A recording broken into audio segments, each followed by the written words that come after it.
It was the kind of bitter February morning where the chill seemed to cling to every surface, turning the town of Colchester into a grey tableau of fog and frost. In the early hours, long before the sun had begun its slow rise over Essex, the first 999 call came in. A man's voice, frail and frightened, crackled through the line. 2 bodies had been found in Castle Park, mutilated and motionless beneath the shivering trees. By the time emergency responders arrived, the scene was awash of flashing blue and white lights. The victims were quickly identified as James Atfield, 33, and Nahid Almania, 31. Both homeless, both brutally stabbed, and both seemingly killed without motive or warning. James had been stabbed over 100 times. Nahid, an international student from Saudi Arabia, had suffered more than a dozen wounds to her chest and neck. It was the kind of violence that spoke of rage or madness. Detective Inspector Carla Morley was assigned to lead the investigation. She had seen many crime scenes in her 15 years on the force, but there was something especially disturbing about this one. The sheer ferocity of the attacks suggested a personal vendetta, yet neither victim had any apparent connection to the other, or to anyone who might harbor such hatred. Forensics swept Castle Park with meticulous precision, and what they found chilled even the most seasoned officers. A twisted knife blade, broken off at the hilt, lay buried in the grass near Nahid's body. Blood spatter patterns indicated the killer had moved erratically, perhaps in a frenzy. Even more damning was a partial fingerprint, smeared in blood, on the handle of James's jacket. Hours turned into days, and pressure mounted on the Essex police. The community was gripped by fear. Parents stopped letting children walk alone. The homeless population, already vulnerable, now found themselves in hiding. Rumors of a serial killer took root. Then came the first real break. CCTV footage from a camera on East Hill captured a figure sprinting away from Castle Park around the estimated time of the murders. The image was grainy, distorted by rain and distance, but it showed enough. The person wore a dark hoodie, moved with a distinct limp, and disappeared in the direction of Taylor Court. Taylor Court, a low-rise council block on the outskirts of town, had a reputation. Drugs, petty theft, and the occasional police raid were common. Officers canvassed the building, knocking on doors and asking questions. One elderly resident mentioned something odd. She had heard someone crying in the hallway the night of the murder. Another said she'd seen a young man stumbling into Flat 6 just before dawn, clothes soaked in what she assumed was rain. Flat 6 was home to 18-year-old Caleb Moore.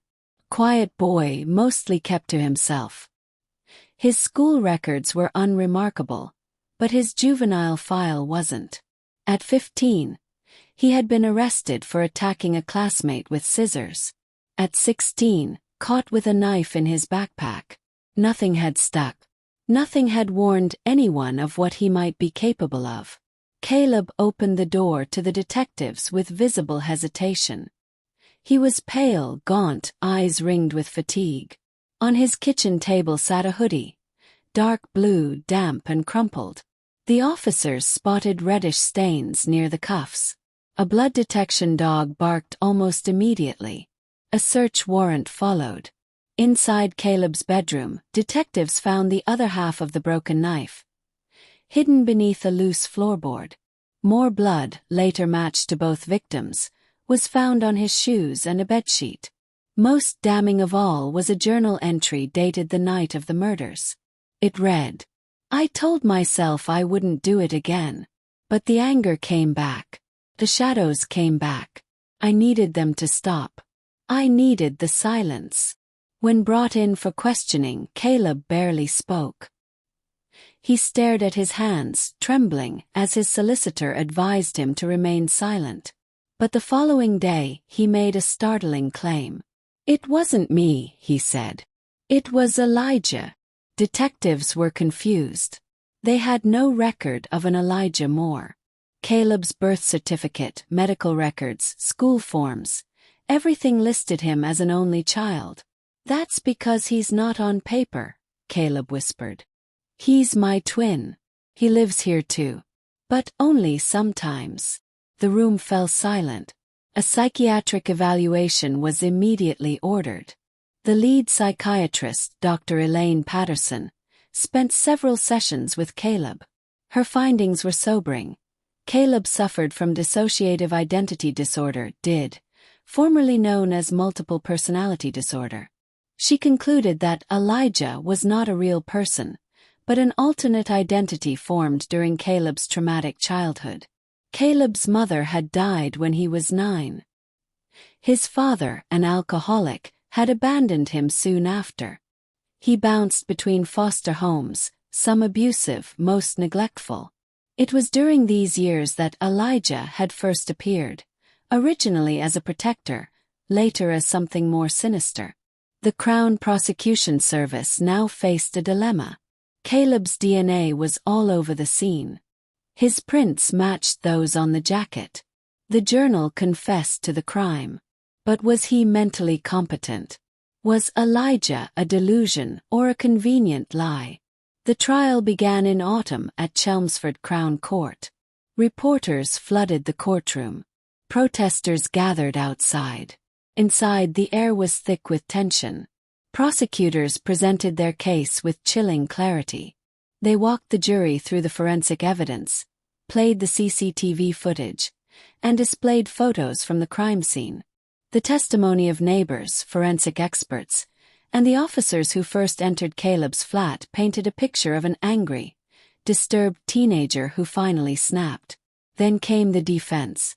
Caleb's barrister argued that his client was not sane at the time of the murders. They called Dr. Patterson to the stand. Her testimony was methodical, clinical, yet deeply human. She explained DID in terms the jury could grasp. She spoke of the trauma Caleb had endured, how Elijah had formed as a coping mechanism, how Caleb had often blacked out during violent episodes. But Elijah is Caleb, the prosecution countered. He may wear a different name, a different voice, but it's the same body, the same consciousness. The law cannot separate them. The jury deliberated for nearly 2 days. In the end, they returned with a verdict: guilty of manslaughter by diminished responsibility. Caleb was sentenced to an indefinite term at a high-security psychiatric hospital. Some felt justice had been served. Others believed he should have been imprisoned for life. For Detective Morley, the case never really left her. She would sometimes walk through Castle Park and pause near the spot where James and Nahid had died. She thought of Caleb, of his journal, of a boy who had once needed protection and instead found darkness. And somewhere in a locked drawer at the Essex police station, the knife remains, twisted, broken, silent witness to a night of unspeakable violence, and a mind torn in two. Thank you so much for watching this episode. If you found this story powerful and moving, don't forget to subscribe to our channel, share it with fellow true crime fans, and leave a comment to let us know your thoughts. Your support helps us bring more chilling, emotional, and investigative stories like this to light. Stay tuned for more gripping episodes. You won't want to miss what's next.